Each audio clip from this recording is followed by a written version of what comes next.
हाँ, नमस्कार दोस्तों। मेरा नाम रमेश प्रसाद स्निग्ध है और आज मैं अंकल जी एकेडमी में जो चाइल्ड साइकोलॉजी एंड पेडागोजी से रिलेटेड, चूँकि कई चैप्टर मैंने करवा दिया, उसमें करीब 5-6 चैप्टर आपका हो गया है। अब मैंने सोचा है कि प्रीवियस ईयर का क्वेश्चन भी साथ साथ में, जो क्वेश्चन आ रहे हैं जिस चैप्टर से, उस क्वेश्चन को भी साथ में कराते रहूं। तो आज का जो सेशन होगा, यह 10 महत्वपूर्ण क्वेश्चन जो कि दो चैप्टर से पूछे गए हैं, उसकी चर्चा हम करेंगे। मैं ऑप्शन नहीं लिखूंगा, डायरेक्ट आंसर लिखूंगा, क्योंकि ऑप्शन लिखने में टाइम बर्बाद होता है। तो आप याद रखेंगे और उस क्वेश्चन को बार बार प्रैक्टिस करेंगे, क्योंकि जो क्वेश्चन कई बार कई एग्ज़ाम में आया हुआ है, उसी क्वेश्चन की चर्चा करने जा रहे हैं। तो पहला चैप्टर जो है हमारा चाइल्ड साइकोलॉजी एंड पेडागोजी में मनोविज्ञान का इतिहास, हिस्ट्री ऑफ साइकोलॉजी। तो हिस्ट्री ऑफ साइकोलॉजी से प्रीवियस ईयर में जो डीएसएसबी एग्ज़ाम कंडक्ट कराती है, उसमें जो क्वेश्चन पूछा गया है, क्वेश्चन नंबर 1 है, वह यह क्वेश्चन जो है डीएसएसबी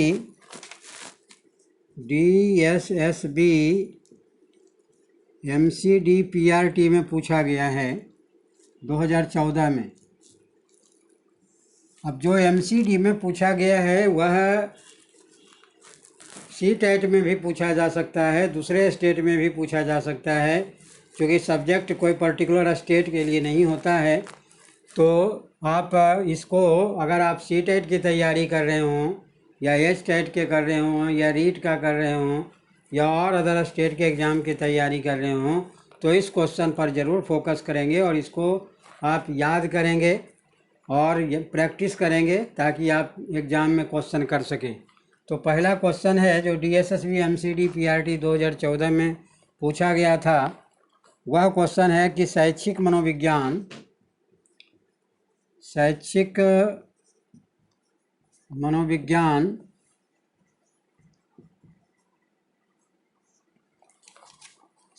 विकास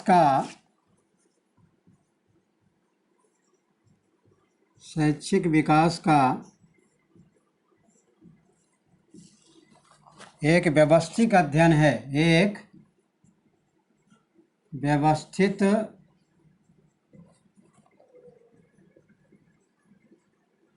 अध्ययन है। शिक्षा मनोविज्ञान की यह परिभाषा, यानी एक डेफिनेशन है कि शैक्षिक मनोविज्ञान शैक्षिक विकास का एक व्यवस्थित अध्ययन है। यह परिभाषा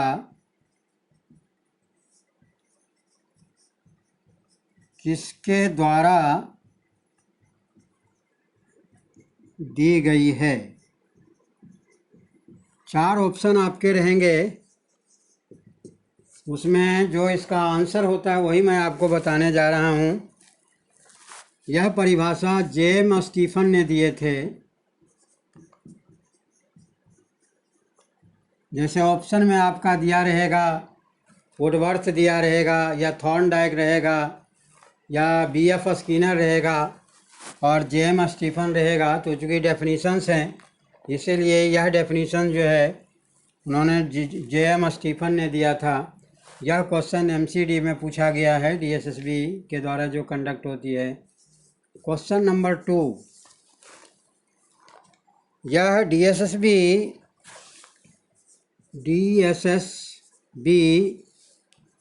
एमसीडी में ही पूछा गया था। 13 अक्टूबर 2018 को जो एग्ज़ाम कंडक्ट हुई थी, उसमें क्वेश्चन था, सुकरात, प्लेटो और अरस्तु कहाँ के विचारक थे? सुकरात, प्लेटो और अरस्तु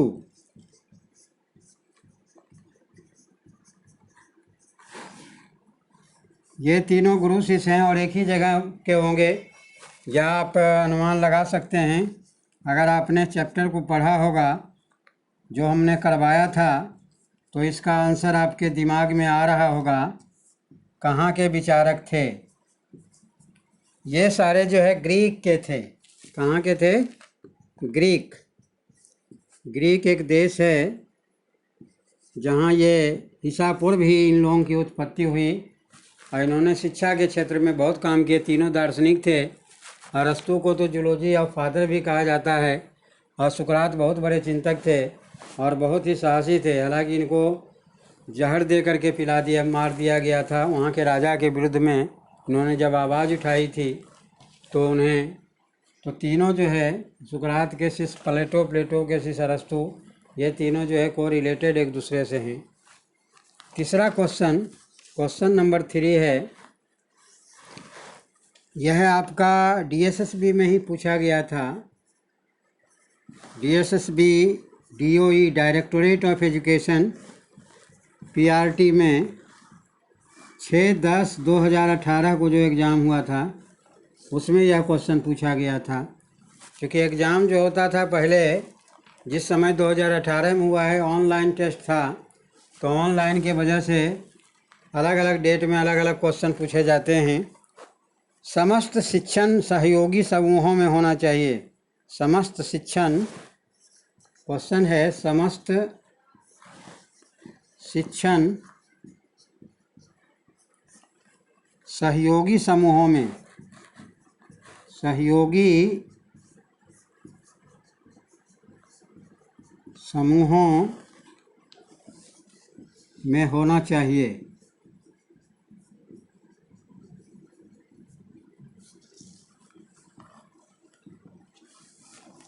इसकी वकालत किस विचारधारा द्वारा की जाती है? इसकी वकालत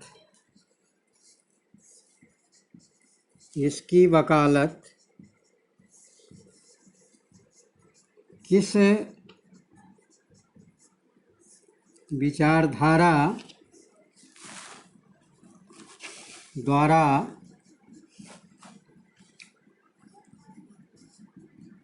की जाती है? एक विचार था कि समस्त शिक्षण सहयोगी समूहों में होना चाहिए। यानी जितना भी एजुकेशन का जो भी टीचिंग है वह समूहों में, सहयोगी समूह में, यानी एक दूसरे को कोऑपरेट करने वाला होना चाहिए। क्योंकि एक दूसरे को अगर कोऑपरेट करके तभी एजुकेशन सही ढंग से आगे बढ़ सकता है, और ऐसा देखा गया है। तो इसीलिए पीयर ट्यूटोरिंग होता है, पीयर ग्रुप होता है। यानी 6 क्लास में बच्चा है तो सारे 6 के हों, 7th का है तो सारे 7th का हो, 8 हो तो सारे 8 का हो, और सभी एक दूसरे का सहयोगी होना चाहिए।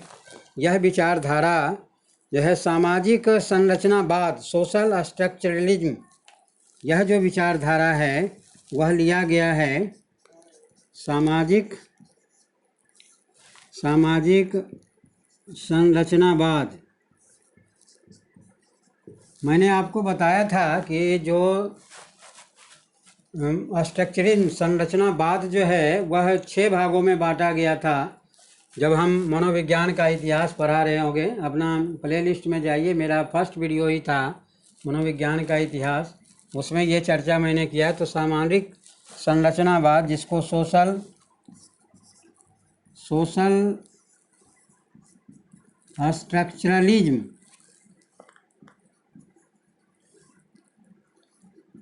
कहा जाता है इंग्लिश में, उसका यह विचारधारा था समस्त शिक्षण। चूँकि सोशल डेवलपमेंट, देखिए एजुकेशन का मतलब होता है मेंटल डेवलपमेंट होना चाहिए, फिजिकल डेवलपमेंट होना चाहिए और सोशल डेवलपमेंट होना चाहिए। ये ओवरऑल डेवलपमेंट के अंतर्गत आता है। तो सामाजिक संरचनावाद का यह एक सिद्धांत था, ये विचारधारा थी कि शिक्षण जो होता है सहयोगी समूहों में ही की जानी चाहिए, जिससे कि बच्चे का विकास होता है। इसके बाद नेक्स्ट क्वेश्चन है क्वेश्चन नंबर 4। यह क्वेश्चन जो है DSSB DOE में PRT में ही पूछा गया था। 7/10/2018 को जो एग्ज़ाम कंडक्ट हुई थी उसमें यह क्वेश्चन था कि मनोविज्ञान निर्धारक की मुख्य विशेषता क्या है? मनोविज्ञान निर्धारक की मुख्य विशेषता क्या है? देखो, मनोविज्ञान निर्धारक की मुख्य विशेषता यानी मेन कैरेक्टरिस्टिक ऑफ जो चाइल्ड साइकोलॉजी के द्वारा जो निर्धारण किया जाता है, उसका जो मुख्य विशेषता था, इन्होंने बाल केंद्रित शिक्षा पर ज़्यादा जोर दिया है। क्योंकि 4 ऑप्शन आपका रहेगा, उसमें एक ऑप्शन है बाल केंद्रित शिक्षा, जिसको चाइल्ड सेंटर्ड एजुकेशन कहा जाता है। बाल केंद्रित शिक्षा, जिसको कहा जाता है चाइल्ड सेंटर्ड एजुकेशन, यानी बालक को ध्यान में रख करके, बालक के मनोदशा को, उसके मेंटल एबिलिटी को, उसके आईक्यू को ध्यान में रख करके जो शिक्षा दी जाती है वह बाल केंद्रित शिक्षा कहलाती है। और मनोविज्ञान निर्धारक की यह मुख्य विशेषता रही है। इसीलिए प्रत्येक टीचर को, जो बढ़िया टीचर बनना चाहता है, उसे चाइल्ड साइकोलॉजी का ज्ञान होना बहुत ज़रूरी है। तो देखिए, ये चारों क्वेश्चन जो है डिफरेंट एग्जाम में पूछे गए हैं। 5वां क्वेश्चन,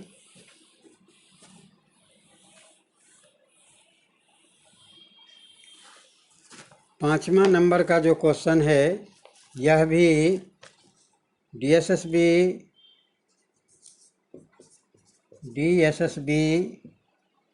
डीओई, पीआरटी 7/10/2018 को पूछा गया था। मनोविज्ञान निर्धारक की मुख्य विशेषता, ये बाल केंद्रित शिक्षा तो हमने बता दिया। 5वां क्वेश्चन है, यह जो क्वेश्चन पूछा गया था 10/11/2018 को, शैक्षणिक मनोविज्ञान मुख्य रूप से शैक्षणिक मनोविज्ञान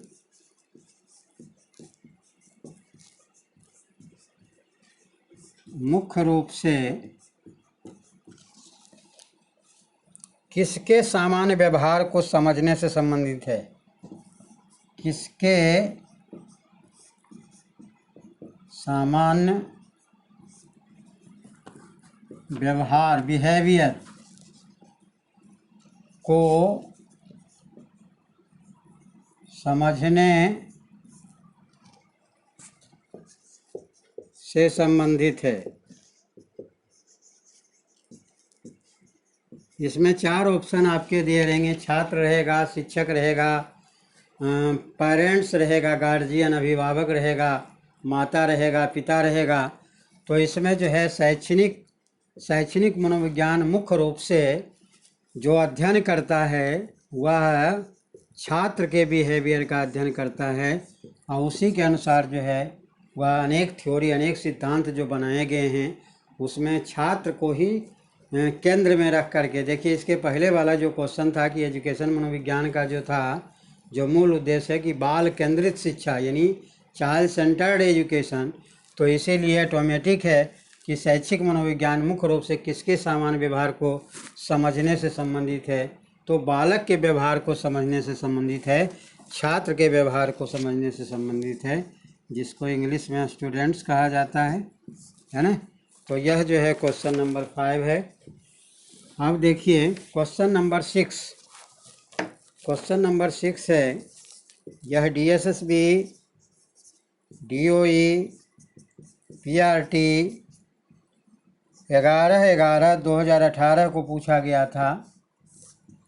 यह क्वेश्चन था कि छात्रों की आवश्यकताओं के अनुरूप, छात्रों की आवश्यकता के अनुरूप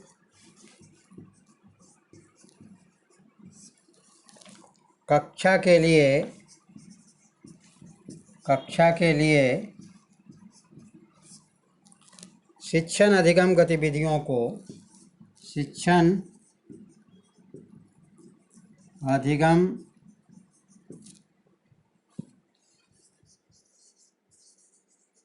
गतिविधियों को डिजाइन करने के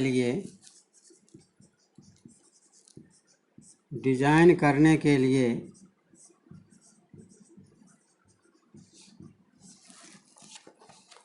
शिक्षकों को किसका ज्ञान होना चाहिए? शिक्षकों को किसका ज्ञान होना चाहिए?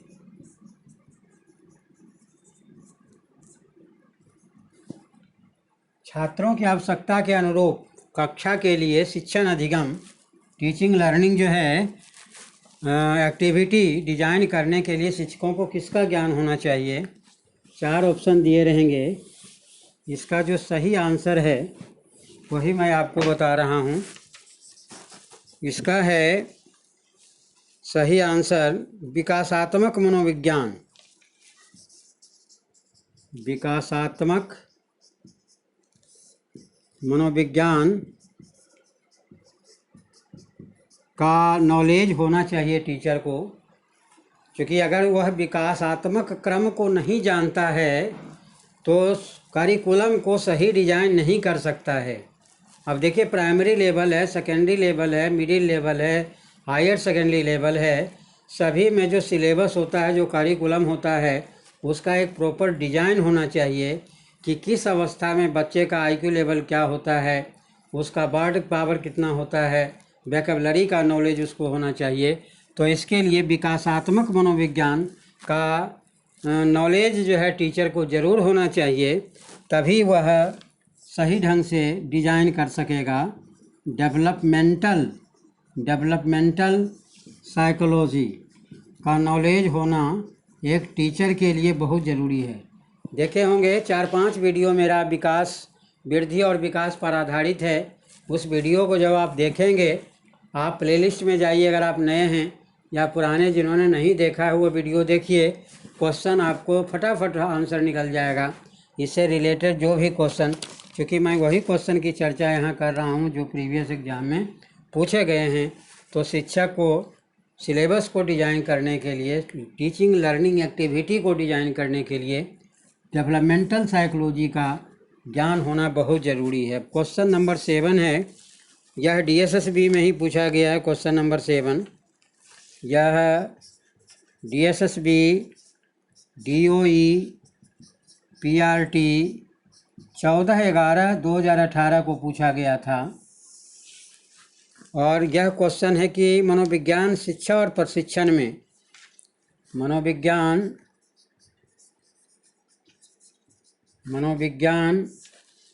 शिक्षा और प्रशिक्षण में, शिक्षा और प्रशिक्षण में व्यक्तित्व की प्रकृति,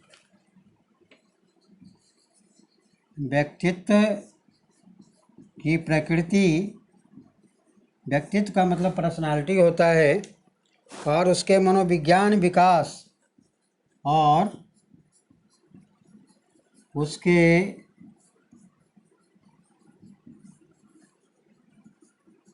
मनोविज्ञान विकास का अध्ययन क्या कहलाता है? देखिए, मनोविज्ञान शिक्षा और प्रशिक्षण एजुकेशन एंड ट्रेनिंग में व्यक्तित्व की प्रकृति और उसके मनोविज्ञान विकास का अध्ययन क्या कहलाता है? यह जो अध्ययन कहलाता है वह सामान्य मनोविज्ञान कहलाता है। असामान्य मनोविज्ञान कहलाता है, सामान्य नहीं है ये। असामान्य मनोविज्ञान, जिसको एबनॉर्मल साइकोलॉजी कहा जाता है। एबनॉर्मल साइकोलॉजी यानी यह साइकोलॉजी से हट करके हुआ। मनोविज्ञान शिक्षा और प्रशिक्षण में व्यक्तित्व की प्रकृति और उसके मनोविज्ञान विकास का अध्ययन क्या कहलाता है? इसको असामान्य मनोविज्ञान कहा जाता है। एबनॉर्मल कहा जाता है। एक नॉर्मल होता है, जिसमें नॉर्मल में क्या होता है कि व्यक्तित्व की प्रकृति और उसके मनोविज्ञान विकास का अध्ययन को क्रमबद्ध से जब किया जाता है तो वह सामान्य होता है, और जब क्रमबद्ध नहीं होता है तो एबनॉर्मल कहलाता है, एबनॉर्मल साइकोलॉजी कहलाता है। अब क्वेश्चन नंबर 8 में आते हैं।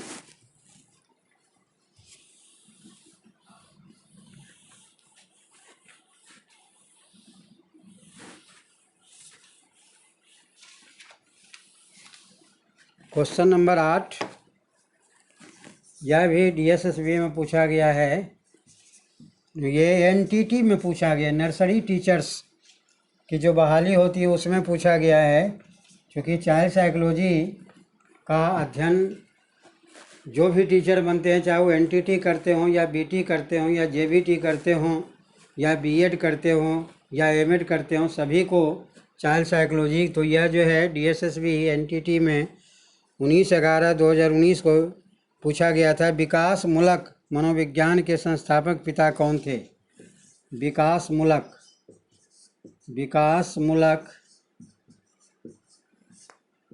मनोविज्ञान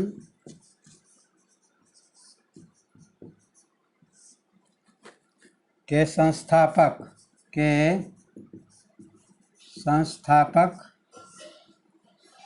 पिता कौन थे? आप लोग जीन पियाजेट का नाम सुने होंगे, जिन्होंने मनोविज्ञान के विकासमूलक सिद्धांत के बारे में बताया था। उन्होंने इस पर बहुत चर्चा किया था, मूर्त बुद्धि अमूर्त बुद्धि, तो ये सब चीज़ें जो है सारी जीन पियाजेट का, तो उसके जो संस्थापक पिता माने जाते हैं वह जीन पियाजेट को माना जाता है, जिसको जीन पियाजे लिखा जाता है हिंदी में, लेकिन इंग्लिश में अगर आप लिखेंगे तो जीन पियाजेट लिखा जाता है। तो विकासमूलक, चूँकि इन्होंने विकासवाद सिद्धांत में बहुत बड़ा योगदान इनका रहा है, और जीन पियाजेट पर आधारित क्वेश्चन जरूर पूछा जाता है। कोहलबर्ग पर पूछा जाता है, बायोवस्की पर पूछा जाता है, B.F. स्किनर पर आधारित पूछा जाता है, थॉर्नडाइक पर पूछा जाता है। तो ये सब बड़ा ही कॉमन नाम है, और इनके सिद्धांत, इनके लॉज और पर को इनके डेफिनेशंस को आप जब भी DSSB की तैयारी कर रहे हो तो ज़रूर इस पर फोकस करके आप तैयारी कीजिए। पहला चैप्टर जो था मनोविज्ञान का इतिहास पर आधारित क्वेश्चन था। अब जो हम क्वेश्चन आपको जो प्रीवियस ईयर में पूछा गया है, चैप्टर 2 जो वंशानुक्रम और वातावरण, चैप्टर का नाम आप लोग सुने होंगे। मेरा वीडियो, मैंने इस वीडियो पर भी इसका भी वीडियो बना चुका हूँ, प्लेलिस्ट में जाइएगा, उसके बाद आपको मिल जाएगा। तो अब हम शुरू करते हैं चैप्टर 2 से जो रिलेटेड क्वेश्चन पूछा गया है। अगर आपने वंशानुक्रम और वातावरण पढ़े होंगे, चैप्टर वंशानुक्रम और वातावरण, तो ज़रूर इस क्वेश्चन को आप कर देंगे। वंशानुक्रम एवं वातावरण, जिसको इंग्लिश में कहा जाता है heredity and environment, heredity and environment. इस चैप्टर से जो क्वेश्चन आया है, पहला क्वेश्चन है DSSB में पूछा गया था, PRT में ही 29 अक्टूबर 2017 को एग्ज़ाम हुआ था, उसमें पूछा गया था। चूँकि PRT में 100 क्वेश्चन पूछे जाते हैं, चूँकि सेकेंड पेपर जो होता है वह पूरा चाइल्ड साइकोलॉजी एंड पेडागोजी ही होता है, और फर्स्ट पेपर जो होता है उसमें 5 सब्जेक्ट होते हैं, जिसमें रीजनिंग हुआ, मैथ हुआ, इंग्लिश हुआ, GK हुआ, और उसके बाद ये 5 हिंदी हुआ, general Hindi, general English qualifying रहता है, उसमें 40% मार्क्स लाना ज़रूरी होता है, तभी और सब पोर्शन का चेकिंग होगा। सेकंड पोर्शन है, यानी जो स्टूडेंट PRT का परीक्षा पास करके प्राइमरी टीचर बनना चाहता है, उसके लिए चाइल्ड साइकोलॉजी पेडागोजी पूरे गहराई से पढ़ने की ज़रूरत है। और सारे वीडियो ज़रूर देखें, बार बार देखें, अपने आप याद हो जाएगा। चलते फिरते देखें, सोते बैठते उठते जागते कहीं भी जा रहे हैं कान में लगा लिया, अपना सुनते रहो, क्योंकि बार बार सुनने से ही क्वेश्चन आपका याद होगा। देखिए इसका क्वेश्चन जो आया हुआ है, वंशानुगतता, वंशानुगतता का एक विशेष व्यवहार पर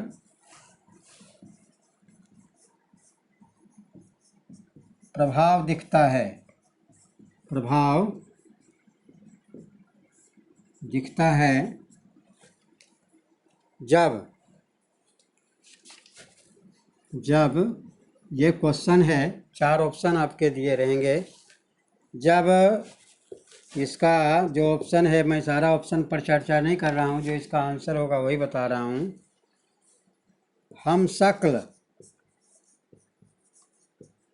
हम शक्ल जुड़वा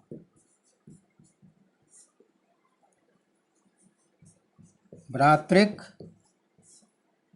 जुड़वा की अपेक्षा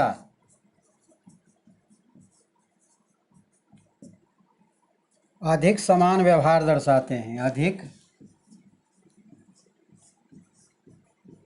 समान व्यवहार दर्शाते हैं। अब देखिए,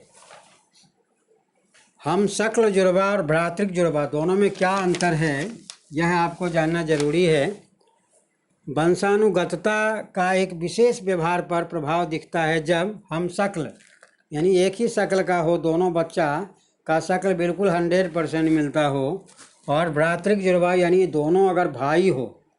भ्रातृक एक होता है, कभी कभी ऐसा होता है कि जुड़वा बच्चा होता है, एक लड़का एक लड़की हो जाता है, कभी कभी दोनों लड़के होते हैं, कभी कभी दोनों लड़कियां होती है। तो ये हम शक्ल जुड़वा यानी चेहरा भी मिल रहा हो, और भ्रातृक जुड़वा की अपेक्षा चेहरा मिल रहा हो लेकिन दोनों का सेक्स एक नहीं हो, तो भ्रातृक जुड़वा की अपेक्षा अधिक समान व्यवहार करते हैं हम शक्ल जो होते हैं। यानी वह भ्रातृक नहीं है लेकिन उनका व्यवहार जो है भ्रातृक जुड़वा की अपेक्षा अधिक समान व्यवहार दर्शाते हैं। यह क्वेश्चन आया हुआ है। क्वेश्चन नंबर 2 है, DSSB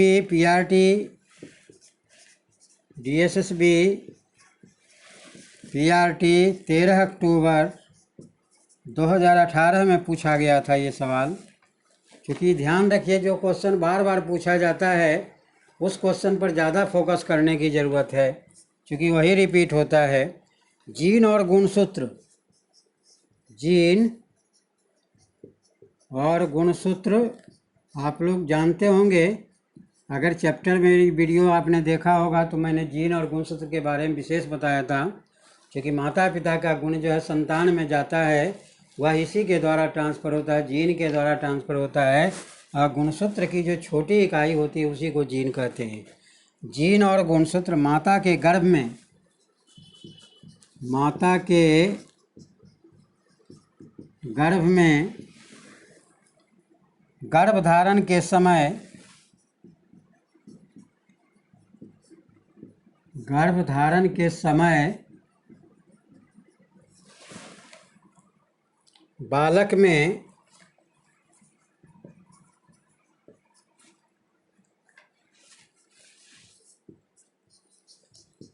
माता पिता से डैश डैश है पहलुओं को स्थानांतरित करते हैं।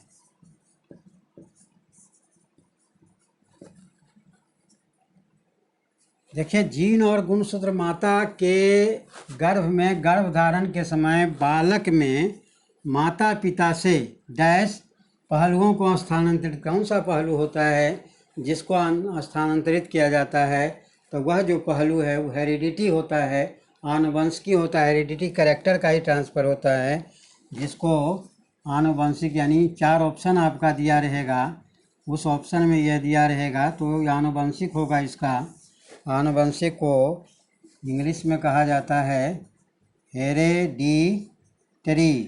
हेरेडिटरी एक आनुवंशिकी होता है, तो उसी से है आनुवंशिक पहलुओं को स्थानांतरित होता है माता पिता का गुण। इसीलिए माता का भी गुण होता है, पिता का गुण। चूँकि जो 23 जोड़े क्रोमोजोम होते हैं यानी 46 क्रोमोजोम, तो उसमें माता का 23 रहता है और पिता का भी 23 रहता है। चूँकि हाफ हो जाता है, अर्धसूत्री विभाजन होता है, जिसके फलस्वरूप जीव का निर्माण होता है। अगर दोनों का पूरा क्रॉस हो जाए, दोनों का पूरा जीन गुणसूत्र मिल जाएगा, तो आदमी का बच्चा कोई और बच्चा निकल जाएगा। इसीलिए प्रकृति ने, नेचर ने ऐसा डिजाइन किया है ताकि आदमी का बच्चा आदमी हो, गेहूं का पौधा, गेहूं के बीज से गेहूं का पौधा निकले, मक्के से मक्के का ही पौधा निकले। यह डिजाइन किया हुआ है, तो इस तरह से आनुवंशिक हो जाएगा। नेक्स्ट क्वेश्चन है यह DSSB PRT 13 अक्टूबर 2018 को पूछा गया था। कौन सा बाह्य कारक है जो एक बालक के वृद्धि और विकास को प्रभावित करता है? कौन सा बाह्य कारक है, कौन सा बाह्य कारक है जो एक बालक के वृद्धि और विकास को प्रभावित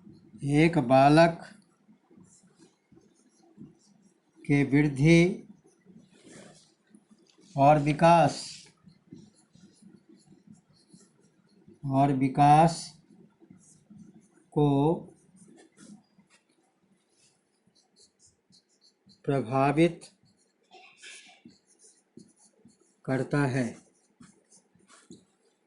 इसका आंसर होगा, देखिए बाह्य कारक पूछा है, आंतरिक कारक में तो माता पिता का ये कैरेक्टर होगा जो बच्चे में ट्रांसफर, लेकिन बाह्य कारक भी, जैसे समाज में देखिए बच्चा का जो विकास होता है, विकास और वृद्धि के क्रम में बाह्य कारक का भी अहम रोल होता है।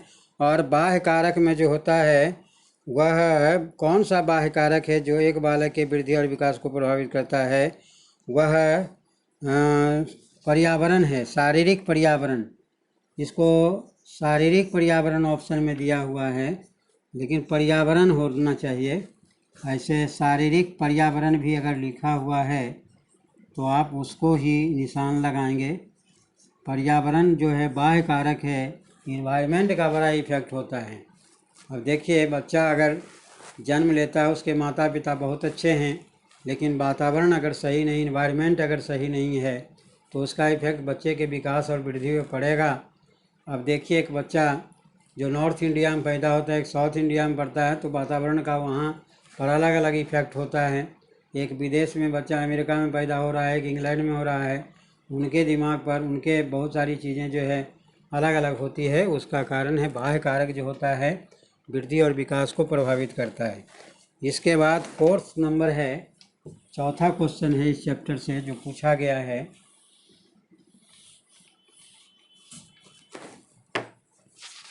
चौथा नंबर का जो क्वेश्चन है यह DSSB PRT 13 अक्टूबर 2018 को ही पूछा गया था। देखते हैं एक एक चैप्टर से कितने क्वेश्चन, चूँकि वंशानुक्रम और वातावरण यह इसका क्वेश्चन जो है ज़रूर पूछा जाता है प्राइमरी लेवल में ज़्यादा विशेष रूप से। गर्भावस्था के दौरान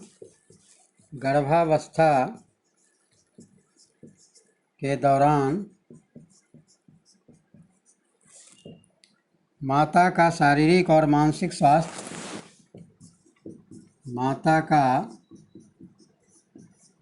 शारीरिक और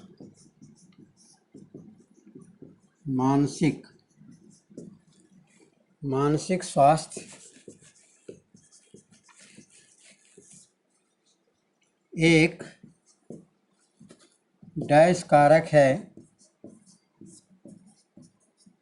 जो एक बालक की बुद्धि बुद्धि और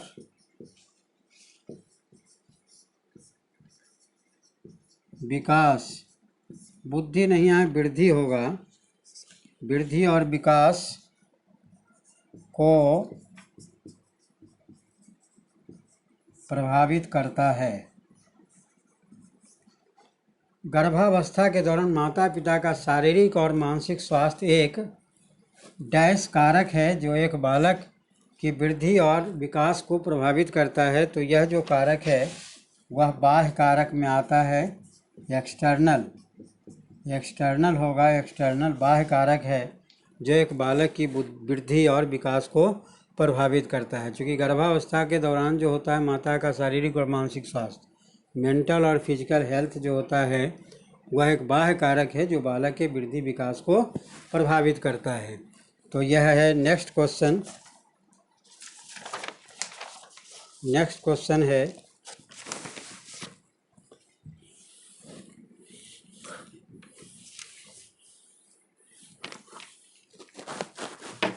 क्वेश्चन है क्वेश्चन नंबर 5। ये DSSB PRT 28 अक्टूबर 2018 को जो एग्ज़ाम हुआ था उसमें पूछा गया था। डैश है के अनुसार पर्यावरण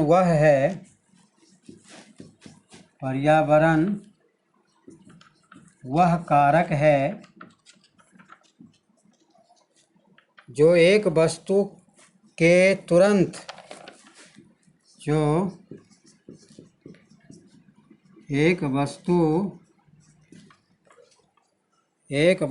के तुरंत चारों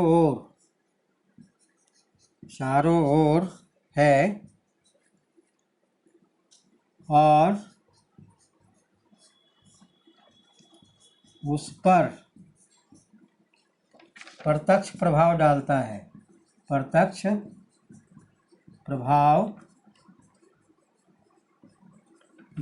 है। यह परिभाषा जो है पर्यावरण का किसने दिया था? पर्यावरण वह कारक है जो एक वस्तु के तुरंत चारों पर्यावरण माने बाह्य, जैसे ये है, मान लो यहाँ पर जीव है, इसके चारों तरफ से जो घिर गया, इसीलिए इसका नाम पर्यावरण रखा गया है। माने इसके ऊपर जो है चारों तरफ से जो एक आवरण हो गया वह पर्यावरण, जिसको इंग्लिश में एनवायरनमेंट कहा जाता है। तो पर्यावरण, यह जो परिभाषा दिया था इसको गिलबर्ट ने दिया था। बहुत बड़े विद्वान थे गिलबर्ट, शिक्षाविद थे, शिक्षा मनोविज्ञान में उनका बहुत बड़ा योगदान है। तो गिलबर्ट के अनुसार पर्यावरण वह कारक है जो एक वस्तु के तुरंत चारों ओर है और उस पर प्रत्यक्ष प्रभाव पड़ता है। पर्यावरण में जैसे हवा है, पानी है, सूर्य प्रकाश है, मिट्टी है, नदी है, तो यह जो है पर्यावरण है। इसके अनुसार ही आदमी का विकास होता है, वृद्धि होता है। अब देखिए नेक्स्ट क्वेश्चन है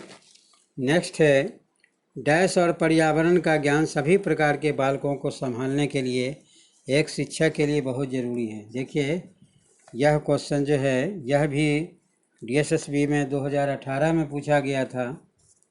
DSSB में 2018 में पूछा गया था, यह भी अक्टूबर में ही पूछा गया था। डैश है और पर्यावरण का ज्ञान सभी प्रकार के बालकों को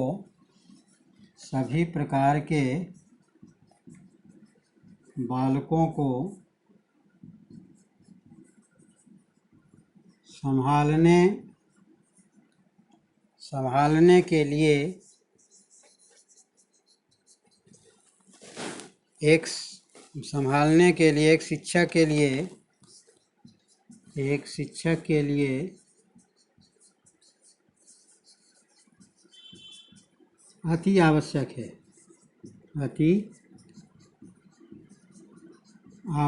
है।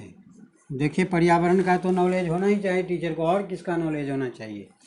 जो सभी प्रकार के बालकों को समझ सके और सभी प्रकार के बालकों को संभालने की क्षमता उस शिक्षक में होना चाहिए। तो पर्यावरण के अलावा जो है आनुवंशिकी का ज्ञान होना बहुत ज़रूरी है, क्योंकि आनुवंशिकी का ज्ञान अगर टीचर को नहीं है तो वह सही ढंग से बच्चे का एजुकेशन प्रोवाइड नहीं करा सकता है, क्योंकि उसे यह नहीं पता होगा कि इसका केस स्टडी, इसका फैमिली बैकग्राउंड क्या है, ऐसे बच्चे को कैसे एजुकेशन प्रोवाइड कराना चाहिए, इसकी जानकारी होना बहुत ज़रूरी है। अब देखिए, नेक्स्ट क्वेश्चन है क्वेश्चन नंबर 7।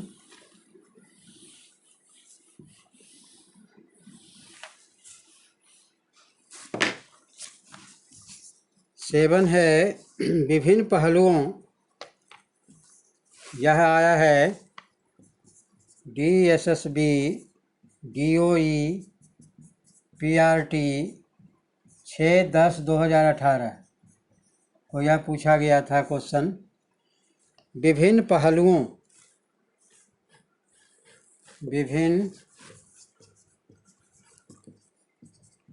पहलुओं जैसे कि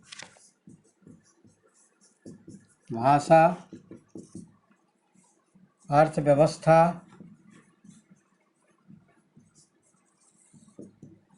शिक्षा और मानव सभ्यता के विभिन्न पहलुओं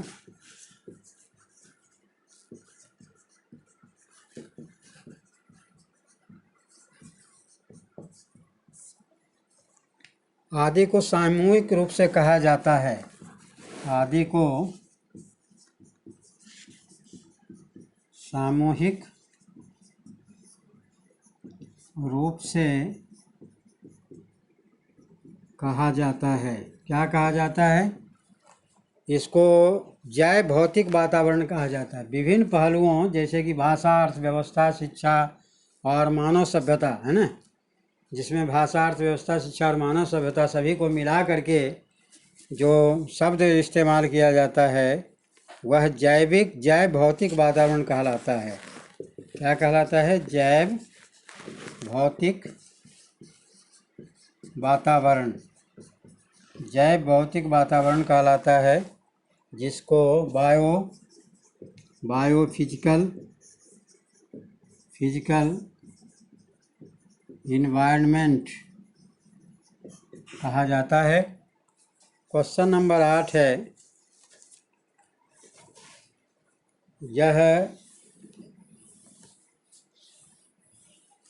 यह भी पूछा गया है। Question number 8, DSSB, DOE, PRT 11/11/2018 में जो टेस्ट हुआ था उसमें पूछा गया था कि मानव विकास पर वंशानुक्रम प्रभाव समर्थक कौन थे? मानव विकास पर वंशानुक्रम प्रभावों का समर्थक कौन था? इसका आंसर है गाल्टन।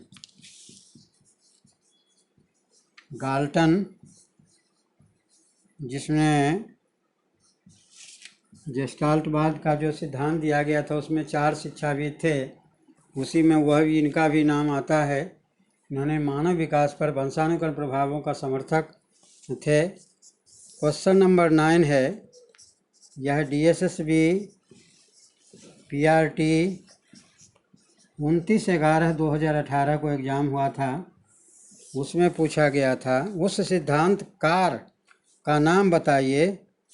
उस सिद्धांतकार का नाम बताइए। उस सिद्धांतकार का नाम बताइए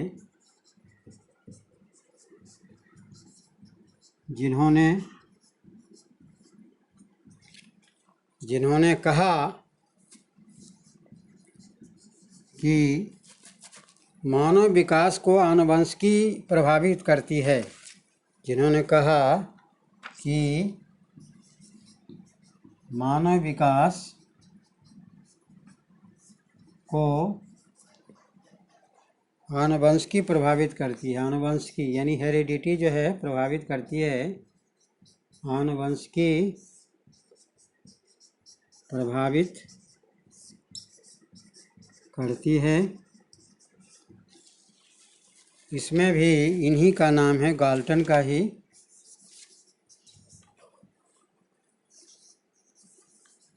गाल्टन का ही नाम है, गाल्टन। इसको भी गाल्टन ने, यानी गैल्टोन है ये गाल्टन अलग है, ये गैल्टोन है।